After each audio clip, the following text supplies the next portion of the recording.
राधे कृष्ण दोस्तों, आप सभी का आपके अपने चैनल पर स्वागत है। आज की इस वीडियो में हम मार्गशीर्ष मास के महात्म्य का अध्याय सुनेंगे। मार्गशीर्ष मास के महात्म्य के अध्याय के अनुसार ब्रह्मा जी ने कहा कि हे जीवों के सृजक, हे प्रभु, कृपया मुझे एकादशी का महात्म्य तथा मूर्तियों से संबंधित विधि पूरी तरह से बताइए। श्री भगवान कहने लगे कि हे ब्राह्मण सिंह, तुम पापों का नाश करने वाली कथा सुनो। इसे सुनने से ब्रह्म हत्या आदि महान पाप भी नष्ट हो जाते हैं। काम्पिल्य नगर में एक राजा था जिसका नाम वीरबाहु था।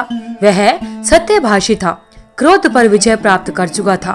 उसने ब्रह्म ज्ञान प्राप्त कर लिया था और मेरी भक्ति करता था। वह अच्छे स्वभाव का था, वह दयालु भी था, वह बलवान और सुंदर पुरुष भी था। वह सदैव भगवान विष्णु के भक्तों के प्रति समर्पित रहते थे और सदैव मेरी कथाओं में रुचि रखा करते थे तथा सदैव मेरी कथाएं सुनने में लगे रहते थे। वह हमेशा रात्रि जागरण किया करता था और दानवीर और विद्वान व्यक्ति था। उसमें धैर्य और वीरता थी। उसने अपनी इंद्रियों पर विजय प्राप्त कर ली थी। वह विजयी था और युद्ध लड़ने का शौकीन भी था। समृद्धि में वह कुबेर के बराबर था। वह पुत्रों, मवेशियों और धन से संपन्न था। वह अपनी पत्नी के प्रति समर्पित था। उसकी पत्नी कांतिमती सुंदरता में पृथ्वी पर अद्वितीय थी। वह अत्यंत पतिव्रता महिला थी और मेरी बहुत बड़ी भक्त भी थी। बड़ी आंखों वाले युवा राजा ने उसके साथ पृथ्वी का आनंद लिया। ये पराक्रमी, मेरे अलावा उसने किसी अन्य देवता को नहीं पहचाना। हे पुत्र, एक दिन महर्षि भारद्वाज उस महापुरुष वीरबाहु के निवास पर आए। दूर से आए हुए महर्षि भारद्वाज को देखकर राजन ने स्वयं अर्घ देकर उसका स्वागत किया। उन्हें स्वयं आसन दिया। भक्ति पूर्वक उन्हें प्रणाम करके वे उन श्रेष्ठ महर्षि के सामने खड़े हो गए और राजा ने कहा कि आज मेरा जीवन सफल हो गया। आज मेरा सबसे सफल दिन है। आज मेरा राज्य सफल हो गया है। आज मेरा निवास सफल हो गया है। हे साधु, ब्राह्मण, महान आत्मा जनार्दन मुझ पर प्रसन्न हो गए हैं, क्योंकि आप एक श्रेष्ठ योगी होकर आज मेरे धाम में आए हैं। आपके दर्शन पाकर मैं करोड़ों पापों से मुक्त हो गया हूँ। मेरा राज्य, समृद्धि, वैभव, हाथी और घोड़े सब आपको समर्पित हो गए हैं। हे श्रेष्ठ ऋषिवर, आप वैष्णव हैं। ऐसी कोई वस्तु नहीं है जो मैं आपको ना दे सकूं। वैष्णव को दी गई एक वराटिका यानी कोड़ी, छोटा शंख, सबसे छोटा सिक्का भी मेरू के समान बड़ी हो जाती है। ब्राह्मणों ने मुझसे कहा है, यदि कोई श्रेष्ठ ब्राह्मण या वैष्णव किसी दिन किसी के घर नहीं आता तो वह दिन उसके लिए व्यर्थ है। गार्गय, गौतम और सुमंतों ने मुझसे कहा है कि वैष्णव, चाहे वे कोई भी हो, भगवान विष्णु के भक्त सभी जाति से ब्राह्मण है। जो मनुष्य ऋषिकेश के भक्त नहीं है वे पिशाच है। जो लोग हरि की एकादशी के दिन भोजन करते हैं वे महान पापों से दूषित होते हैं। हरि के एक दिन अर्थात हरि का एक दिन एकादशी का व्रत करने से वह फल प्राप्त होता है जिसे बुद्धिमान पुरुष हजारों तथा करोड़ों सौर व्रतों या ब्रह्मा के व्रतों के फल के रूप में कहते हैं। हे ब्राह्मण, जब तक मुझे प्रिय द्वादशी नहीं आती तब तक ब्रह्मा और शंकर जी की तिथियां घमंड से भरी रहती हैं।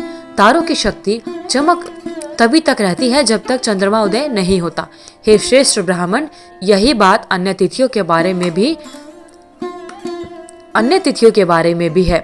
जब तक द्वादशी नहीं आती, यह बात मेरे सामने नारद और वशिष्ठ ने पहले ही कह दी है।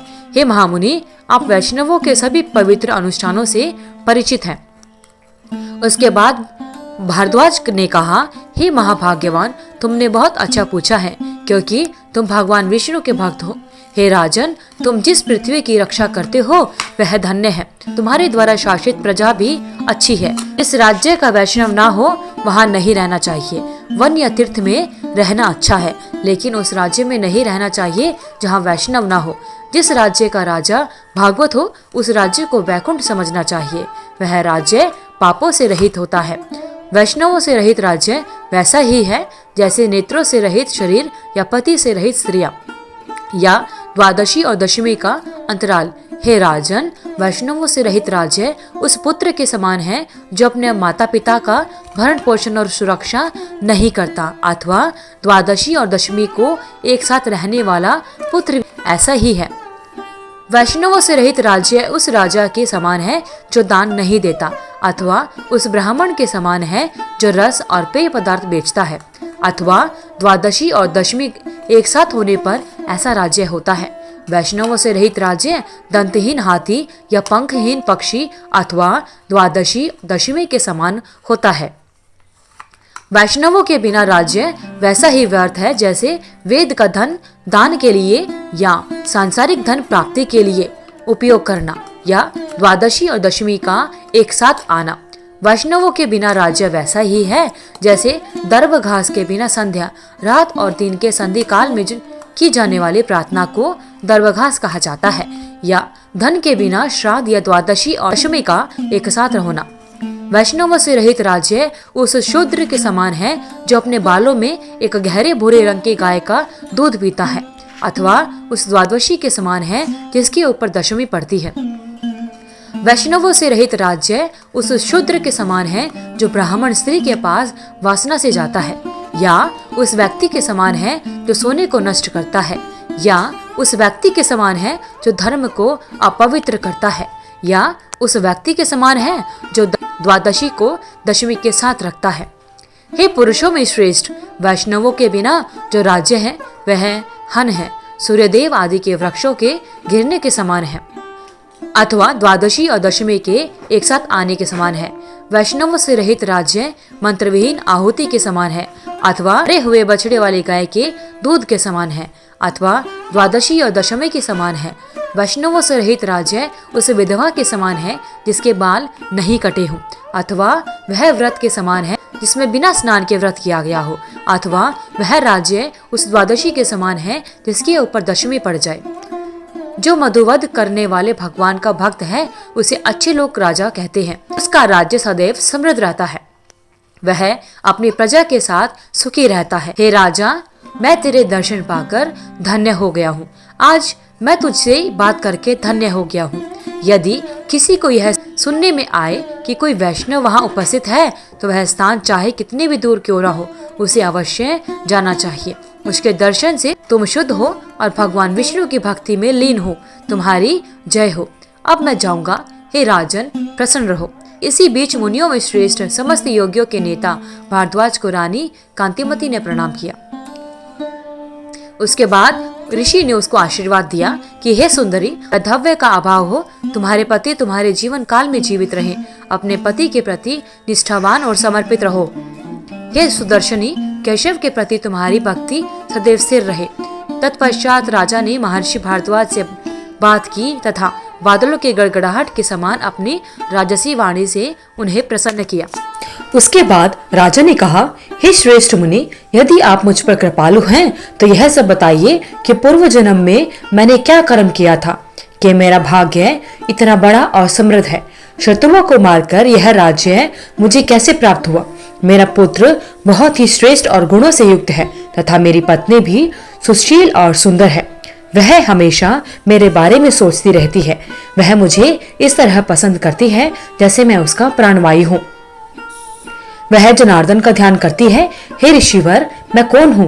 वह मेरे पास कैसे आई? मैंने कौन सा पुण्य कर्म किया है?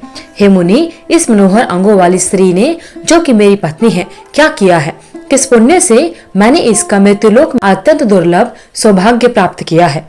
सभी राजा मेरे अधीन हैं। मेरी वीरता अदम्य है। मेरा शरीर रोग से मुक्त है। हे मुनि, इस प्रशंसनीय रहित स्त्री के समान मेरा तेज कोई नहीं सह सकता। मैं आज यह जानना चाहता हूँ कि पूर्व जन्म में मैंने कौन कौन से पुण्य कर्म। राजा द्वारा अपने पूर्व जन्म के कर्म, अपनी पत्नी के कर्म तथा अपनी समृद्धि का कारण पूछने पर ऋषि ने कुछ समय योग ध्यान में बिताया। तब उन्हें कुछ बात ज्ञात हुई और ऋषि भारद्वाज ने राजन से कहा कि हे राजन, आपके और आपकी पत्नी के पूर्व जन्म के कर्म ज्ञात हो चुके हैं। हे राजन सुनिए, मैं आपको सब कुछ बताता हूँ। हे राजन, जिस कर्म के ये सब फल हैं उसके विषय में सुनो। तुम जाति से शूद्र थे, तुम जानवरों को चोट पहुंचाने में लगे थे, तुम दुष्ट आचरण वाले नास्तिक थे, तुम दूसरों की पत्नियों का सतीत्व भंग किया करते थे, तुम कृतधन और असभ्य थे, तुम अच्छे आचरण से रहित थे। यह बड़ी आंखों वाली महिला पूर्व जन्म में भी आपकी पत्नी थी। आपके बिना उसका मानसिक, मौखिक और शारीरिक रूप से किसी भी चीज से कोई भी लेना देना नहीं था। यद्यपि तुम दुष्ट स्वभाव के थे, फिर भी वह तुम्हारे प्रति कोई बुरी भावना नहीं रखती थी। वह तुम्हारे प्रति वफादार थी। वह कुलीन और उच्च स्वभाव की थी। वह निरंतर तुम्हारी पूजा किया करती थी। तुमने बुरे कर्म किए थे, इसलिए तुम्हारे मित्र और संबंधी तुम्हें त्याग चुके थे। तुम्हारे पूर्वजों ने जो धन कमाया था वह भी नष्ट हो गया। हे राजन, जब धन नष्ट हो गया तो आपने अन्य स्रोतों से बेहतर संसाधनों की आशा की, परंतु पूर्व कर्मों के फलस्वरूप कृषि कार्य भी निष्फल हो गए। उसके बाद जब धन संपत्ति नष्ट हो गई तो तुम्हारे संबंधी ने तुम्हें पूर्णतः त्याग दिया। यद्यपि तुम्हारे साधन क्षीण हो गए, फिर भी पतिव्रता और सुंदरी तुम्हारा साथ नहीं छोड़ा। इस प्रकार अपनी आशाओं और महत्वाकांक्षाओं से निराश होकर तुम एकांत वन में चले गए। अनेक प्राणियों को मारकर तुमने अपना भरण पोषण किया। हे राजन, इस प्रकार आप अपनी पत्नी सहित पृथ्वी पर पाप कर्मों में लगे रहे और इस प्रकार कई वर्ष बीत गए। हे राजन, एक दिन एक श्रेष्ठ ब्राह्मण जिसका नाम देवशर्मा था, एक महान ऋषि थे, अपना रास्ता भूल गए। वे दिशाओं को लेकर दुविधा में थे। वे भूख और प्यास से अत्यधिक पीड़ित थे। जब दोपहर का सूर्य चमकने लगा तो रास्ता भूले हुए ऋषि हे राजन जंगल के बीच में गिर पड़े। उस अज्ञात वृद्ध ब्राह्मण को दुख से पीड़ित देखकर आपको उस पर दया आ गई। आपने उस ब्राह्मण का हाथ पकड़कर उसे उठाया जो भूमि पर गिरा पड़ा था। तब आपने कहा कि हे ब्राह्मण मुनि, प्रसन्न होकर आप मेरे आश्रम में आइए। वहाँ जल से परिपूर्ण एक सरोवर है जो कमल के गुच्छों से सुशोभित है। सुंदर सुंदर फलों और सुगंधित फूलों से लदे हुए उत्तम वृक्षों से भरे हुए हैं। शीतल जल में स्नान करो और अपने दैनिक कार्य संपन्न करो। हे ब्राह्मण, तुम फल खाओ और शीतल जल पियो। मेरी रक्षा में तुम शांति पूर्वक विश्राम करो। हे श्रेष्ठ ब्राह्मण, जब तक तुम पूर्णतः तृप्त न हो जाओ तब तक मेरे आश्रम में विश्राम कर सकते हो। हे श्रेष्ठ ब्राह्मण, उठो, यह उपकार करना तुम्हारा कर्तव्य है। शूद्र की बात सुनकर ब्राह्मण को होश आ गया। उसने शूद्र का हाथ पकड़ लिया और सरोवर के किनारे छाया में बैठ गया। उन्होंने विधि पूर्वक स्नान किया, भगवान केशव की पूजा की, पितरों और देवताओं को अर्घ देकर शीतल जल पिया। श्रेष्ठ ब्राह्मण देवशर्मा एक वृक्ष की जड़ पर विश्राम कर रहे थे। शूद्र ने बड़ी भक्ति से अपनी पत्नी के साथ ऋषि के चरणों में प्रणाम किया। फिर उसने ऋषि से कहा कि आप हम दोनों का उद्धार करने के लिए हमारे अतिथि बनकर आए हैं। हे ऋषिवर, आपके दर्शन से हमारा पाप नष्ट हो गया है। हे मेरे प्रियतम, इस ब्राह्मण को स्वादिष्ट कोमल और रसीले पके और मन भावन फल दीजिए। तब ब्राह्मण ने कहा कि मैं तुम्हें नहीं जानता, मुझे अपनी जाति बताओ। हे पुत्र, किसी भी व्यक्ति को किसी पूर्णतः अपरिचित व्यक्ति से भोजन नहीं लेना चाहिए, चाहे वह ब्राह्मण ही क्यों ना हो। तब शूद्र ने कहा कि हे ब्राह्मण सिंह, मैं शूद्र हूँ। हे ब्राह्मण, तुम्हें इस विषय में कोई संदेह नहीं होना चाहिए। मुझे मेरे ही दो संबंधियों ने त्याग दिया है। जब वे दोनों इस प्रकार बातें कर रहे थे तब शुद्ध पत्नी ने ब्राह्मण को फल दिए। वे फल ब्राह्मण ने खाए। शीतल जल पीकर ब्राह्मण मन में प्रसन्न हुआ। प्रसन्न होकर ऋषि ने वृक्ष के नीचे विश्राम किया। उस शूद्र और उसकी पत्नी ने भोजन किया और लौटकर कहा कि श्रेष्ठ मुनि, आपका स्वागत है। आप कहाँ से आ रहे हैं? हे श्रेष्ठ ब्राह्मण, आप इस निर्जन वन में क्यों आए हैं जो दुष्ट जंगली जानवरों के खतरे से भरा हुआ है, मनुष्यों से रहित है, दुखों से भरा है और दिन और रात दोनों में अत्यंत भयानक है। तब ब्राह्मण ने कहा कि हे महानुभाव, मैं एक ब्राह्मण हूँ और प्रयाग जा रहा हूँ। रास्ता अज्ञात होने के कारण मैं इस भयानक जंगल में प्रवेश कर गया। मेरे पुण्य बल में तुम मेरे उत्तम स्वजन हो। मेरे प्राण तुम्हारे कारण बचे हैं। बताओ, मैं तुम्हारे लिए क्या करूं? पहले मुझे बताओ कि तुम इस भयंकर और निर्जन वन में कैसे रहने आए? तुम कौन हो? इसका कारण क्या है? यह सब बताओ। उसके बाद शूद्र ने कहा कि विदर्भ नगरी की रक्षा राजा भीमसेन कर रहे हैं। मेरा निवास महान राज्य महाराष्ट्र में है। मैं पाप कर्मों वाला शूद्र हूँ। हे श्रेष्ठ ब्राह्मण, मैंने अपनी जाति के कर्तव्यों का परित्याग कर दिया है। मुझे मेरे सगे संबंधियों ने त्याग दिया है, इसलिए मैं वन में आया हूँ। मैं प्रतिदिन पशुओं को मारकर अपनी पत्नी के साथ अपना भरण पोषण करता हूँ। अब हे महर्षि, मैं अपने पाप कर्मों से पूरी तरह से विरक्त हो चुका हूँ। हे पावन प्रभु, यद्यपि मैं पापी हूँ, मुझ पर थोड़ी कृपा करें। हे श्रेष्ठ ब्राह्मण, मेरे पुण्य के कारण ही आप यहाँ आए हैं। आपका कर्तव्य है कि आप मुझे अपनी सलाह दें ताकि मैं और मेरी पत्नी यम को ना देखें। मुझे भगवान जनार्दन के अलावा किसी और चीज की इच्छा नहीं है। हे श्रेष्ठ ऋषि, मुझे आशीर्वाद दे, मुझ पर यह कृपा करे। तब ऋषि भारद्वाज ने कहा कि उस शूद्र द्वारा अत्यंत भक्ति पूर्वक इस प्रकार अनुरोध करने पर श्रेष्ठ ब्राह्मण देव शर्मा ने हंसते हुए कुछ वचन कहे। देव शर्मा ने कहा कि इस प्रकार तुम्हारा मन अचानक केशव की ओर लग गया है, अतः मेरे सैकड़ों जन्मों के संचित पाप नष्ट हो गए हैं। बिना धार्मिक अनुष्ठान किए, बिना तीर्थों में गए तुम करोड़ों पापों से मुक्त हो गए हो। चूंकि तुमने आतिथ्य और भक्ति के साथ मेरा स्वागत किया है, इसलिए तुम्हें हरि का दान प्राप्त हुआ है। उसी पुण्य के बल से तुम्हारा मन इस प्रकार प्रवृत्त हुआ है। मैंने इसका ध्यान और मनन किया है, इसलिए तुम्हारे जन्मों के कर्म ज्ञात हो गए हैं। पिछले जन्म में आप अवंती में ब्राह्मण थे। आप सदाचार और धर्म परायणता में लीन थे। आप हमेशा वेदों का अध्ययन करने की आदत रखते थे। आप अच्छे आचरण वाले थे। आप हमेशा पवित्र अनुष्ठान किया करते थे। एक बार तुमने द्वादशी व्रत किया, यद्यपि उस दिन दशमी तिथि भी थी। उस पाप के कारण तुम्हारे सारे पुण्य नष्ट हो गए, सब कुछ व्यर्थ हो गया। जैसे शुद्ध स्त्री का पति ब्राह्मण, तुमने हजारों वर्ष नरक में यातनाएं सही, इसलिए तुमने बहुत समय तक बहुत पाप किए। तुमने भगवान विष्णु की तिथि मनाई, जबकि उस तिथि के साथ दशमी तिथि भी थी, इसलिए तुम शूद्र के रूप में जन्मे और तुम्हारा मन पाप कर्मों की ओर लगा। द्वादशी तिथि के साथ दशमी तिथि पढ़ने से जो मन मलिन हो जाता है, वह पुण्य और धन में रुचि नहीं लेता। हे प्रिय, आपकी पुत्री का पुत्र विदर्भ नगरी में है। उसने शास्त्रों में बताए अनुसार श्री हरि का एकादशी व्रत किया है।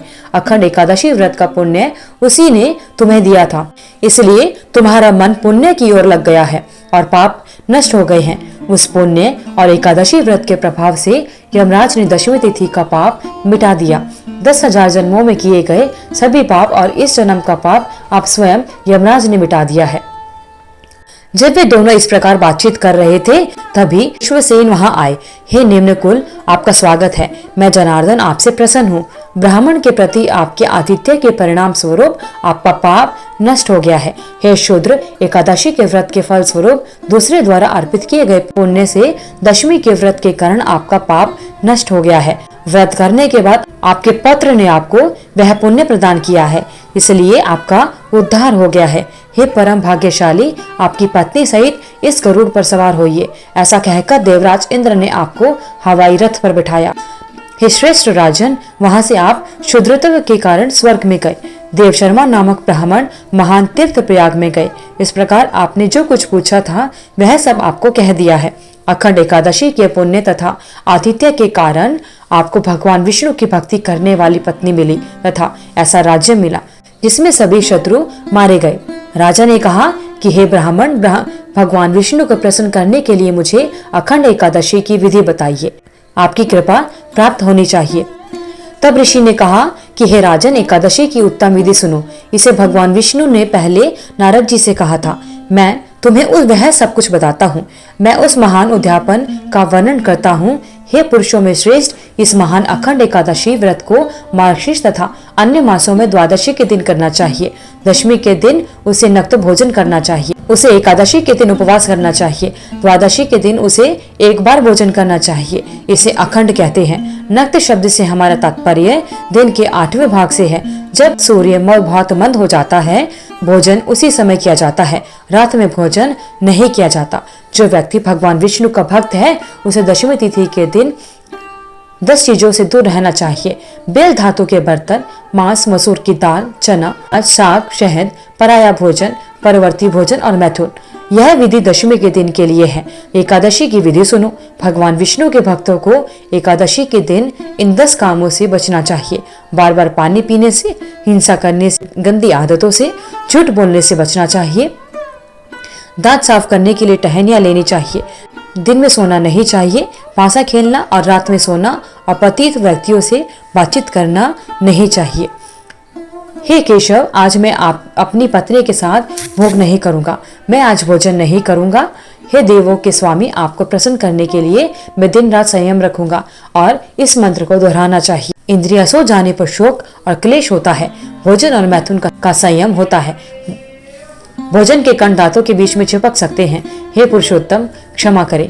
उपवास शब्द का अर्थ है आमतौर पर उपवास का पालन करना माना जाता है, लेकिन वास्तव में इसका अर्थ है वह पापों से दूर रहता है और उसका निवास अच्छे गुणों के साथ रहता है। इसका अर्थ सूख जाना नहीं समझना चाहिए। भगवान विष्णु के भक्त को द्वादशी के दिन पूर्व वर्णित 10 वस्तुओं से बचना चाहिए और साथ ही मदिरा से भी दूर रहना चाहिए और इस मंत्र को दोहराना चाहिए। आज मैं पुण्यदायक और पवित्र द्वादशी मना रहा हूँ।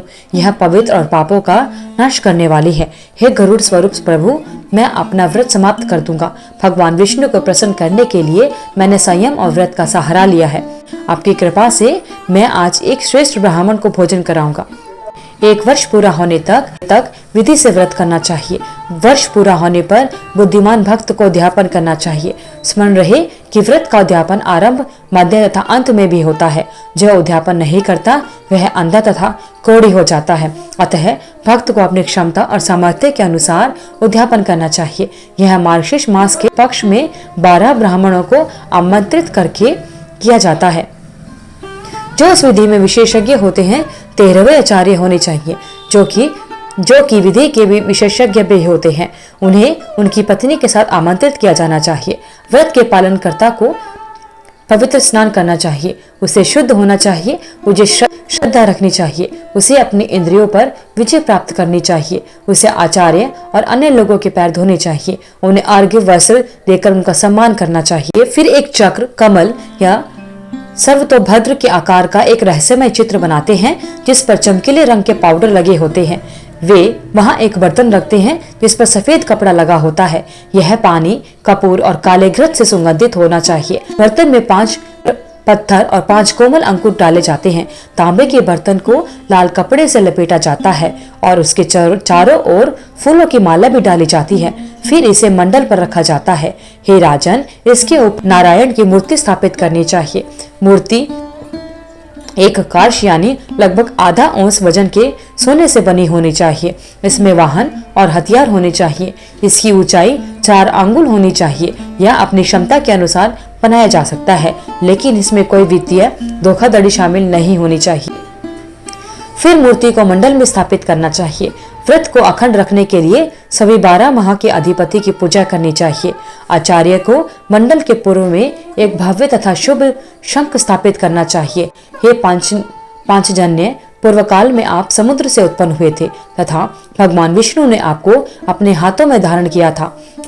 आपको सभी देवताओं ने उत्पन्न किया था। आपको नमस्कार है। तत्पश्चात उसे मंडल के उत्तर में एक ऊंची भूमि पर वेदी बनानी चाहिए। संकल्प के बाद वेदों में वर्णित वैष्णव मंत्रों के साथ आहुति देनी चाहिए। उसे अपने स्थान पर भगवान विष्णु को स्थापित करना चाहिए। उसे भगवान हरि को स्थापित करना चाहिए और पुरुषोक्त तथा पुराणों के शुभ मंत्रों से उनकी पूजा करनी चाहिए।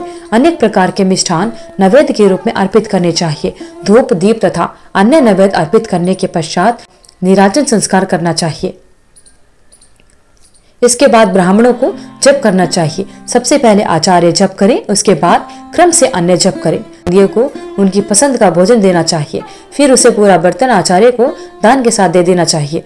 पूर्ण कलश अर्पण करने से मनुष्य का कार्य सिद्ध होता है। उसे उपवास व्रत का लाभ प्राप्त करना चाहिए तथा तीर्थ में स्नान करना चाहिए। उसने ब्राह्मणों से वार्तालाप किया है, अतः उसे इसका पूरा लाभ मिलेगा।